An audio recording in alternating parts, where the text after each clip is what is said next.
নমস্কাৰ গুণোৎসৱ 6.0 এবাৰ as N external ইভালুৱেটৰ হয় মই মোৰ নিজৰ ডিউটিখিনি পালন কৰিছিলোঁ আৰু মই উপস্থিত আছিলোঁ তিতাবৰৰ এখন বহুত পুৰণা স্কুল যাৰ নাম হৈছে তিতাবৰ টাউন হাই স্কুল।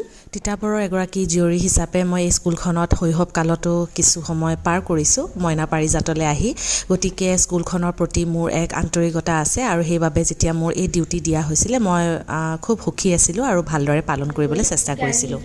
এক সুন্দৰ উপমাটি ব্যৱহাৰ কৰিছে। ধন্যবাদ। ঘনঘোৰ বাৰিষাৰ প্ৰলয় দিনত জহকালি জাৰকালি সকলোকে উপলুঙা কৰি ঘূৰি ফুৰা মৰাপাত বৰণীয়া চুলি আইতাক লগ পাই সুধিছিলোঁ মই, তুমি আই লাখুটিত ভৰ দি খুপি খুপি বিচাৰিছা কি?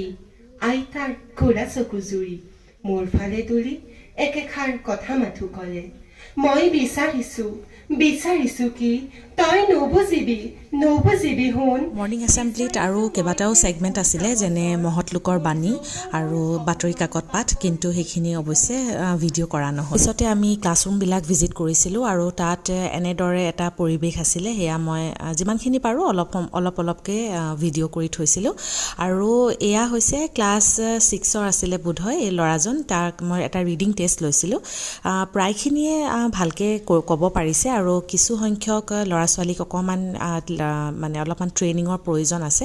বাৰু যি কি নহওক, মোৰ এয়া প্ৰথমবাৰ আছিলে, কিয়নো আগৰ দুবাৰ মই মোৰ অলপমান পাৰ্চনেল হেল্থ ইছ্যুজৰ কাৰণে মই গুণোৎসৱৰ ডিউটি দিব পৰা নাছিলোঁ।